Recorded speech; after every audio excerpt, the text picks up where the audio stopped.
बरादरान इस्लाम, दीनी मिल्ली भाइयों, आज का ये जुमा माह शाबान का आखिरी जुमा है। ये महीना हमसे बहुत ही जल्द रुखसत होने वाला है और एक अजीम शान और बाबरकत महीना हमारे ऊपर साया फगन होने वाला है। हम और आप बाबरकत महीने में दाखिल होने वाले हैं, यानी रमज़ानुल मुबारक का महीना। ये एक ऐसा महीना है जिसका एक मोमिन साल भर इंतज़ार करता है। और क्यों ना साल भर इंतज़ार करे, क्योंकि ये महीना बख्शिश और मग़फ़िरत का महीना है। ये महीना ज़ुहद व तक़वा का महीना है, रहमत और बरकत का महीना है और अल्लाह से क़ुर्बत हासिल करने का महीना है, सदका व खैरात करने का महीना है, अल्लाह को राज़ी करने का महीना है। इतना अज़ीमुश्शान महीना यकीनन एक मोमिन के लिए एक अज़ीम तोहफ़ा है, एक अज़ीम तोहफ़ा है। मेरे भाइयों, जब ये महीना इतना अज़ीम है तो इसकी कदर भी वैसी होनी चाहिए, इसका इस्तक़बाल भी वैसे होना चाहिए। हम रमज़ान का इस्तक़बाल कैसे करें? मेरे भाइयों, मिसाल से पहले एक बात समझिए। अगर आपके घर कोई ऐसा मेहमान आता हो जो बहुत ही इम्पोर्टेंट और बहुत ही अहम मेहमान हो, उस मेहमान के आने से आपकी सारी परेशानियां दूर हो सकती हैं। उसकी सही तवाज़ु और ख़ातिर करने से, मेहमान नवाज़ी करने से आपके सारे मसाइल हल हो सकते हैं और ज़रा सी चूक और लापरवाही की वजह से बहुत बड़ी भलाई और नेकी से महरूम हो सकते हैं। आप ज़रा बतलाएं, ऐसा मेहमान अगर आपके घर में आएंगे तो आप क्या करेंगे? हर अक्लमंद इंसान ऐसे मेहमान की खिदमत करने में, ऐसे मेहमान की तवाज़ु ख़ातिर करने में, ऐसे मेहमान की मेहमान नवाज़ी करने में कोई कसर नहीं छोड़ेगा। क्यों? इसलिए कि उसे पता है कि ये इतना अजीम मेहमान है, जब तक ये हमारे पास है, हमने इसकी सही तवाज़ु और ख़ातिर की तो हमारे मसाइल हल हो सकते हैं। मेरे भाइयों, ये रमज़ानुल मुबारक का महीना हमारे पास एक मेहमान बन के आ रहा है और ये रब की तरफ से भेजा हुआ मेहमान है। इसीलिए हमें और आपको चाहिए कि रमज़ान का इस्तक़बाल भी उसी कदर करें। रमज़ान के इस्तक़बाल में सबसे पहली बात याद रखिए कि ये जो रमज़ान का महीना है, ये बहुत अजीम महीना है। इस महीने की अज़मत का एहसास सबसे पहले दिलों में पैदा कीजिए। रमज़ान की अज़मत का एहसास, ये अज़मत वाला महीना है, ये एहसास पहले दिल में पैदा करें। क्यों? इसलिए कि जब हमारे दिल में एहसास होगा कि ये महीना इतना अजीम है, ये महीना बाबरकत का महीना है, तो मेरे भाइयों, हम सुस्ती से, गफलत से, बेइतनाई से, नाशुक्री से, नाक़दरी से दूर होंगे, औसाफ़े रज़ीला के करीब ना जाएंगे, औसाफ़े कबीहा से हम दूर होंगे। और प्यारे नबी सल्लल्लाहु अलैहि वसल्लम ने इस महीने की अज़मत को उजागर करते हुए आपने फरमाया, आताकुम शहरु रमज़ान शहरुन मुबारकुन। अल्लाह के नबी फरमाते हैं कि तुम्हारे पास रमज़ान का महीना जो बाबरकत महीना है, वो महीना आ चुका है। मेरे भाइयों, इस हदीस में प्यारे नबी सल्लल्लाहु अलैहि वसल्लम ने इस महीने की तारीफ़ की और इस महीने की अज़मत और बरकत को बतलाया। मेरे भाइयों, रमज़ान के इस्तक़बाल में एक बात पर हम एक काम ये करना, क्या कि ये रमज़ानुल मुबारक का महीना यकीनन अल्लाह की तरफ से हमारे लिए एक बहुत बड़ी नेमत है, बहुत बड़ी नेमत है। आप देखिए, पिछले साल हमारे साथ हमारे रिश्तेदार कितने थे हमारे साथ, इस रमज़ान के आने से पहले वो इस दुनिया से रुखसत हो गए और ये मुबारक महीना उन्हें नसीब ना हुआ। तो ये एक बहुत बड़ी नेमत है कि अल्लाह तबारक व तआला हमारी ज़िंदगी में एक बार फिर अज़ीमुश्शान या बाबरकत महीना अल्लाह हमें नसीब फरमा रहा है। लिहाजा हमें और आपको चाहिए ये कि इस नेमत का एहसास कि ये नेमत अल्लाह की है, ये एहसास अपने दिलों में पैदा करें। इसलिए लेकिन आम तौर पर देखा ये जाता है जो नेमत हासिल हो जाती है लोग उसके एहसास बहुत कम करते हैं। मिसाल के तौर पर एक इंसान की आँख है, अच्छी है, रोशनी है, बिना शक से वो इंसान अपनी आँख की रोशनी की ये जो नेमत है उसको एहसास उतना नहीं करता जितना कि एक नाबीना इंसान अपनी आँख की नेमत का एहसास होता है और उस नेमत का एहसास वो करता है। वो बिना शख्स एक आँख वाला इंसान उस नेमत पर उतना एहसास नहीं करता। इसलिए मेरे भाइयों, ये रब की तरफ से एक बहुत बड़ी नेमत है। इस नेमत का एहसास अपने दिलों में पैदा करें और इस एहसास नेमत का तकाजा ये है कि हम अल्लाह का शुक्र अदा करें। अल्लाह तबारक व तआला फरमाता है वइज़ तअज़्ज़ना रब्बुकुम लइन शकरतुम लअज़ीदन्नकुम व लइन कफ़रतुम इन्न अज़ाबी लशदीद। सूरह इब्राहिम आयत नंबर 7। अल्लाह तबारक व तआला फरमाता है अगर तुम रब की शुक्रिया अदा करोगे, अगर रब का तुम शुक्रगुजार बनोगे, अल्लाह फरमाता है लअज़ीदन्नकुम कि हम तुम्हें और नेमतों से नवाजेंगे और ज़्यादा देंगे। और अगर नेमत की ना कदरी की, नेमत की ना शुक्री की, अल्लाह फरमाता है इन्ना अज़ाबी लशदीद, मेरा अज़ाब बहुत सख्त है।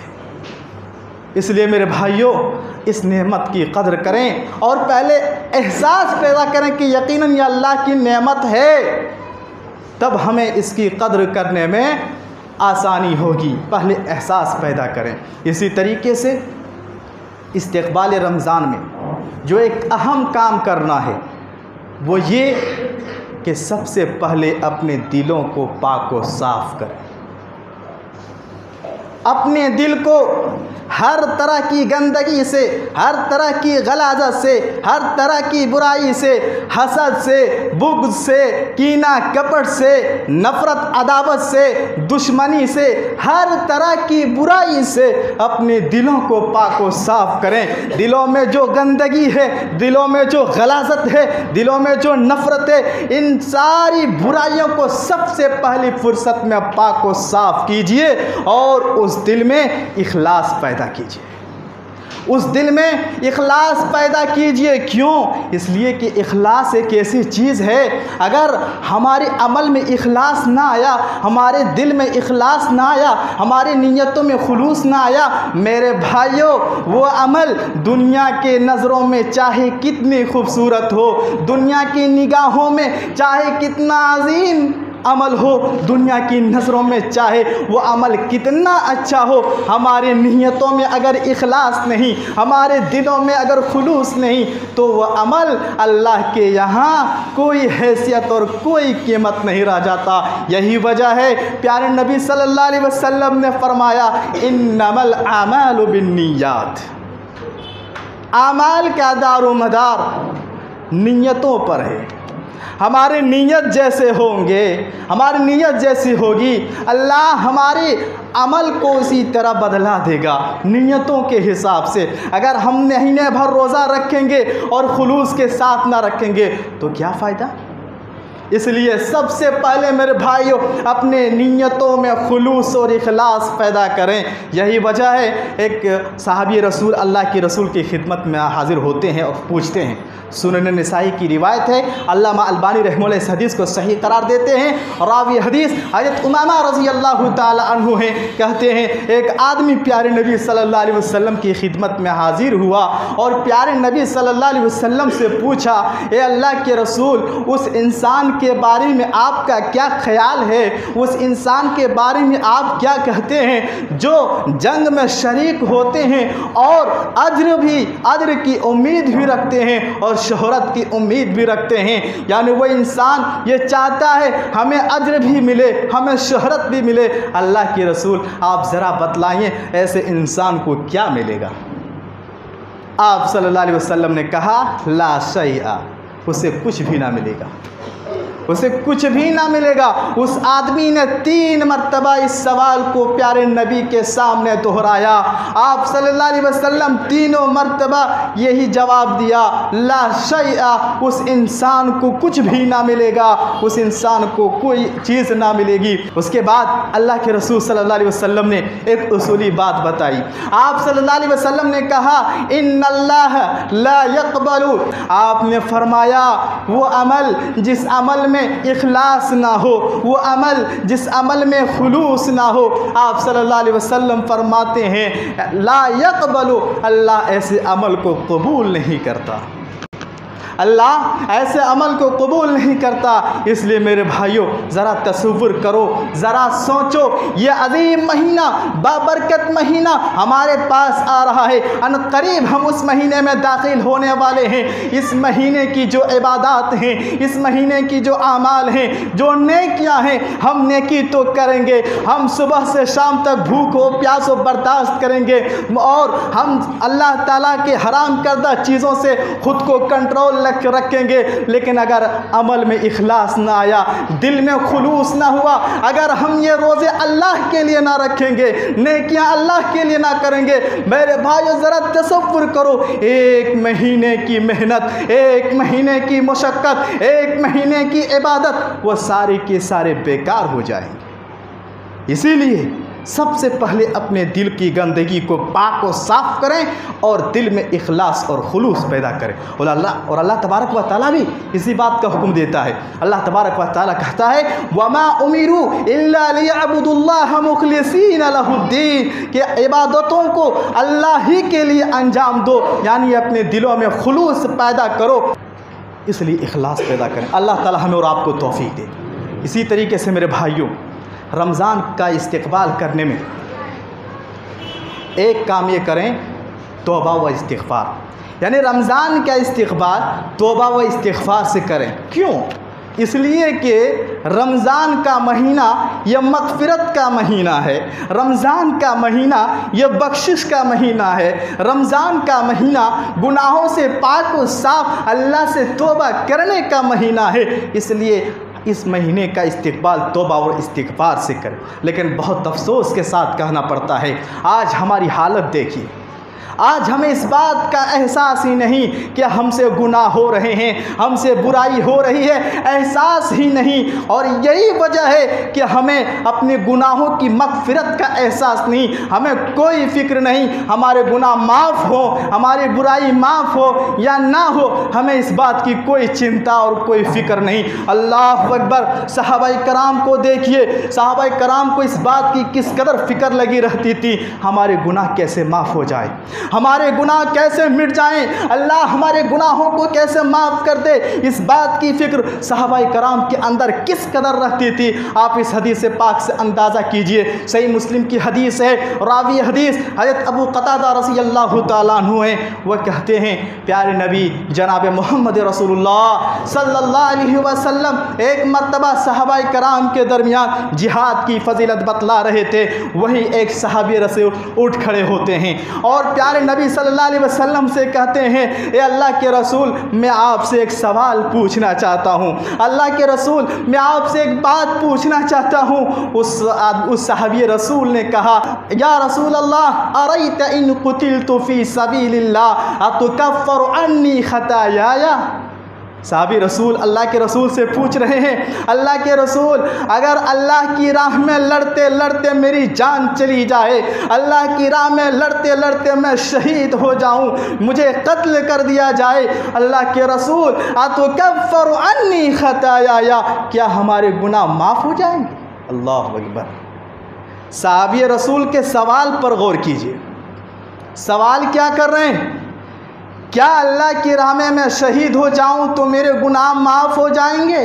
साहबी रसूल ने यह सवाल नहीं किया क्या मुझे जन्नत मिलेगी या नहीं, हम जन्नत में दाखिल होंगे कि नहीं, जहन्नम से हमें नजात मिलेगी कि नहीं। नहीं, सवाल क्या किया, अतुकफ्फिरु अन्नी खताया, क्या हमारे गुनाह माफ़ हो जाएंगे। इसलिए कि सहाबा कराम को ये पता था जब हमारे पास कोई गुनाह ही ना होगा, हमारे पास कोई बुराई ही ना होगी, जब हमें मग़फ़िरत कर दी जाएगी, हम गुनाहों से पाक हो जाएंगे, तो हमारे लिए निजात आसान हो जाएगी।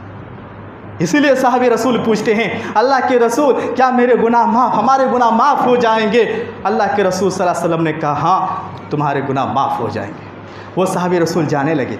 अल्लाह के रसूल ने फिर उसे बोला, आओ तूने क्या सवाल किया था, ज़रा फिर से रिपीट करो, ज़रा दोहराओ सवाल, तूने क्या पूछा था। उस आदमी ने सवाल को दोहराया, अल्लाह के रसूल मैंने आपसे पूछा था कि अल्लाह की राह में शहीद हो जाऊं तो क्या मेरे गुनाह माफ़ हो जाएंगे। आप सल्लल्लाहु अलैहि वसल्लम ने कहा, हाँ तुम्हारे गुनाह माफ़ हो जाएंगे, इल्ला दैन, सिवाय कर्ज़ के। कर्ज़ माफ़ नहीं होगा, कर्ज़ अदा करना ही पड़ेगा, क्योंकि अभी अभी जिब्राइल अलैहिस्सलातु वस्सलाम आया और मुझे इस चीज़ की खबर दी। यह पूरी हदीस है मेरे भाइयों। इस हदीस में आप ज़रा तसव्वुर कीजिए, अंदाज़ा कीजिए सहाबाए कराम को अपने गुनाहों की मग़फ़िरत और बख्शिश की किस कदर फ़िक्र रहती थी। यही नहीं, जो भी सबसे पहले ईमान लाता है, ईमान वाले की ये पहचान ही है कि हमारे गुनाह पहले माफ़ हो जाए, हमारी ख़ताएँ पहले माफ़ हो जाए। हम गुनाहों से कैसे पाक हो, एक अहले ईमान की सबसे बड़ी पहचान यही हुआ करती है। आप सूरत ताहा आयत नंबर 64 से लेकर 73 तक मुताला कीजिए तो मालूम होगा। जब फ़िरऔन ने सारे जादूगरों को अपने दरबार में बुलाया मुकाबला करने के लिए, सारे जादूगर आए, मूसा अलैहिस्सलातु वस्सलाम भी फ़िरऔन के दरबार में आए और सारे शहर वाले जमा हो गए कि देखें ये मुकाबला कैसे होता है, किसकी जीत किसकी हार होती है। सारे जादूगर आए और जादूगरों ने अपनी करतब को दिखाना शुरू कर दिए। उन जादूगरों ने अपनी रस्सी को ज़मीन पर फेंक दी। जैसे रस्सी ज़मीन पर पड़ी, वह रस्सी सांप बन गई और दौड़ने लगी। मूसा अलैहिस्सलातु वस्सलाम ने जब इन सांपों को देखा, डर गए।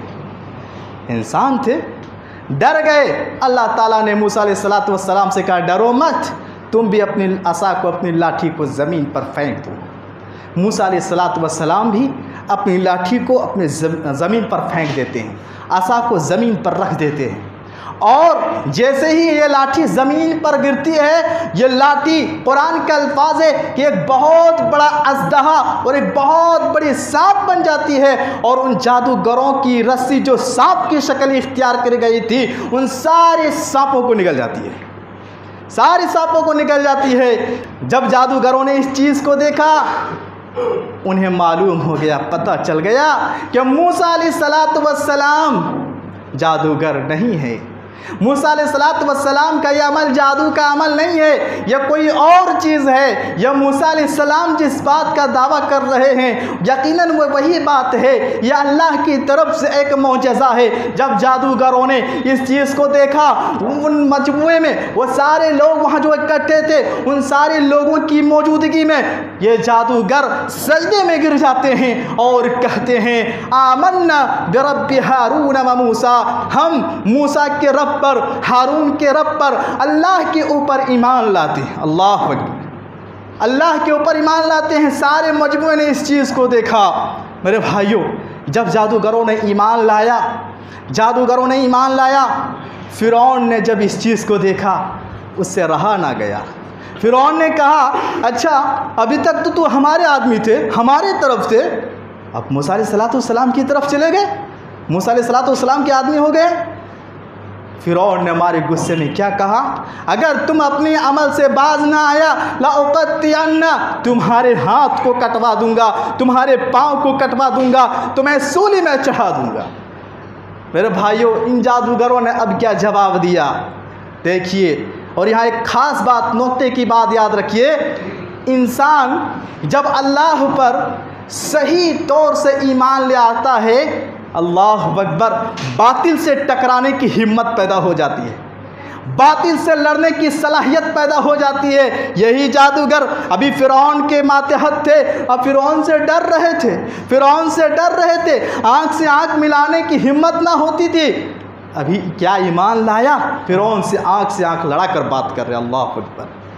यह ईमान की एक फजीलत आप समझ लीजिए कि जैसे इंसान ईमान लाता है, बातिल से लड़ने और बातिल से टकराने की एक सलाहियत और एक हिम्मत पैदा हो जाती है। इन जादूगरों ने फ़िरौन से कहा, ए फ़िरौन तू सुन ले, हमने क्यों रब पर ईमान लाया है, तू झूठा है, हमारे जादू झूठे हैं, मूसा अलैहिस्सलातु वस्सलाम सच्चे हैं, इसलिए हमने ईमान लाया है। ए मूसा, ए फ़िरौन, जादूगरों ने कहा, ए फ़िरौन तू सुन ले, तू हमें मरवा डाले, हमें कटवा डाले, हमें सूली पर चढ़वा दे, हमें इस बात की कोई फिक्र नहीं। क्यों? हमने ईमान ले आया और हमें इस बात पर यकीन है कि आज नहीं तो 10 साल बाद ही सही मौत आने वाली है। मौत से हम नहीं डरेंगे, मौत से नहीं डरेंगे। अभी मौत, तू अगर अभी हमें मार कर मौत दे दे तब भी हमें कोई फिक्र नहीं, या हम 10 साल बाद मरेंगे लेकिन हमारी मौत आनी है, हम अल्लाह पर ईमान ले आए, लिहाजा तुम हमें कुछ भी कर लो, ईमान से हटने वाले नहीं। उसके बाद मेरे भाइयों, जो मैं कहना चाहता हूँ वो आप देखिए कि मूसा अलैहिस्सलाम, ये जादूगरों ने क्यों ईमान लाया। उन जादूगरों ने फ़िरौन से कहा, ए जादूगर, ए फ़िरौन सुनो, हमने रब पर क्यों ईमान लाया, हमने रब पर इसलिए ईमान लाया, लियग़फ़िर लना ख़तायाना, कुरान का अल्फाज है। हमने रब पर इसलिए ईमान लाया ताकि हमारे गुनाह मिट जाएं, हमारे गुनाह माफ़ हो जाएं, हमसे जो खताएं हुई, हमसे जो गलतियां हुई, अल्लाह उन खताओं को माफ़ फरमा दे, अल्लाह उन गलतियों को माफ़ कर दे, अल्लाह उन गुनाहों को माफ़ कर दे, इसलिए मैंने रब पर ईमान लाया। अल्लाह अकबर। तो मैं कहना यह चाहता हूँ मेरे भाइयों कि एक अहले ईमान की जो सबसे ज़्यादा फ़िक्र होती है और सबसे ज़्यादा जिस बात की चिंता होती है वो ये कि गुनाह कैसे माफ़ हो, वो गुनाहों से कैसे पाक हो, साफ़ हो। इसलिए मेरे भाइयों, रमज़ानुल मुबारक का महीना करीब है, हम इस महीने का इस्तिक़बाल तौबा व इस्तिग़फ़ार से करें। और अल्लाह की रसूल सल्लल्लाहु अलैहि वसल्लम की हदीस है, आपने कहा, मन सामा रमज़ाना ईमानन वहतिसाबन गुफ़िरा लहू मा तक़द्दमा मिन ज़ंबी, कि जिसने ईमान की हालत में सवाब की नीयत से रमज़ान के रोज़े रखे, आपने कहा उसके गुनाह माफ़ हो जाएंगे। इसलिए ये रमज़ान का महीना आ रहा है, सबसे पहले हम गुनाहों से तौबा व इस्तिग़फ़ार करें और इस महीने का इस्तिक़बाल करें। इसी तरीके से मेरे भाइयों, रमज़ान का इस्तिक़बाल करने में हमें और 2 काम करना होगा। क्या? मुनकर से इज्तिनाब और मारूफ़ की तरफ हमारी रग़बत हो। मारूफ़ की तरफ हमारी रग़बत हो। मुनकर क्या चीज़ है? मुनकर यानी जिसे शरीयत ने मना कर दिया, शरीयत ने जिस चीज़ से बचने के लिए कहा। आप यूँ समझ लीजिए, बुराई, गुनाह, बुरी खसलतें, बुरी आदतें, हम झूठ बोलते थे, अब झूठ बोलना बंद कर दें। शराब पीते थे, शराब पीना बंद कर दें। ज़िना करते थे, ज़िना करना बंद कर दें और तौबा करें। हम गुटखा, सिगरेट, बीड़ी के आदी थे, हम इन चीज़ों को छोड़ दें और अल्लाह से माफ़ी मांगें। हम गिबत, चुगलखोरी और हसद करते थे, इन सारी बुराइयों को छोड़ दें और अपने दिलों को पाक व साफ़ करें। जो भी मुनकरात हैं, मनहियात हैं, मुहर्रमात हैं, इन सारी चीज़ों से रुकना होगा, सारी चीज़ों से रुकना होगा। और ये चीज़ उस इंसान के लिए आसान हो जाता है जो नमाज को पाबंदी के साथ, खुलूस के साथ, खुशू के साथ नमाज पढ़े तो सारी बुराइयों से वो रुक सकता है। क्यों? मैं नहीं कह रहा हूँ, कुरान कह रहा है, अल्लाह फरमाता है, इन्नस्सलात तन्हा अनिल फहशाइ वल मुनकर। नमाज बेहयाई से, गुनाहों से, मुनकरात से, मनहियात से इंसान को रोक देती है। नमाज बेहयाई से लोगों को रोक देती है। बहुत अफसोस के साथ कहना पड़ता है, आज इस उम्मत में ऐसे लोग हैं जो नमाज भी पढ़ते हैं, बुराई का काम भी करते हैं, गुनाह का काम अंजाम देते हैं। नमाज भी पढ़ते हैं, झूठ भी बोलते हैं, नमाज भी पढ़ते हैं, शराब भी पीते हैं, नमाज भी पढ़ते हैं, ज़िना भी करते हैं, नमाज भी पढ़ते हैं, सूदी कारोबार भी करते हैं, नमाज भी पढ़ते हैं, हराम की कमाई भी खाते हैं, नमाज भी पढ़ते हैं, गीबत, चुगलखोरी, हसद, बुग़्ज़, अदावत, नफ़रत, दुश्मनी जैसे बुराई के शिकार भी हैं, नमाज भी पढ़ते हैं, झूठ भी बोलते हैं। मेरे भाइयों, कुरान कहता है इन्नस्सलाता तन्हा अनिल फहशाई वल मुनकर, नमाज इंसान को बुराई से रोक देती है। अब ऐसे नमाजियों को देखना चाहिए कि हम नमाज पढ़ रहे हैं लेकिन हमसे बुराई हो जा रही, क्यों? इसलिए कि हमारी नमाज में इखलास है या नहीं, हम नमाज पढ़ रहे हैं खुशू के साथ पढ़ रहे हैं कि नहीं, हम नमाज पढ़ रहे हैं अल्लाह की रज़ा के लिए पढ़ रहे हैं कि नहीं। हम नमाज तो पढ़ रहे हैं, नमाज जैसा पढ़ने का हक है, क्या हम उस तरीके से नमाज पढ़ रहे हैं कि नहीं? कुरान झूठा नहीं हो सकता। आप आजमा कर देखिए, अपने दिल में इखलास पैदा करके खुशू के साथ नमाज पढ़िए, देखिए आप सारी बुराइयों से रुक जाएंगे। इसलिए कि कुरान कहता है इन्नस्सलाता तन्हा अनिल फहशाई वल मुनकर। और इसी तरीके से मेरे भाइयों, मारूफ की तरफ हमारी रग़बत हो, यानी नेक काम की तरफ हम बढ़ चढ़ कर हिस्सा लें, नेक काम की तरफ हम बढ़ें। हम नमाज नहीं पढ़ते थे, नमाज पढ़ना शुरू कर दें। हम नमाज पढ़ते थे, 5 वक्त का पाबंद नहीं थे, 5 वक्त की नमाज का पाबंद बने। हम तहज्जुद नहीं पढ़ते थे, तहज्जुद का इस्तेमाल करें, नवाफिल का इस्तेमाल करें। कुरान की तिलावत छोड़ दिए से कुरान की तिलावत करना शुरू कर दें। कुरान को माना मफ़ाहिम समझ कर पढ़ने की कोशिश करें।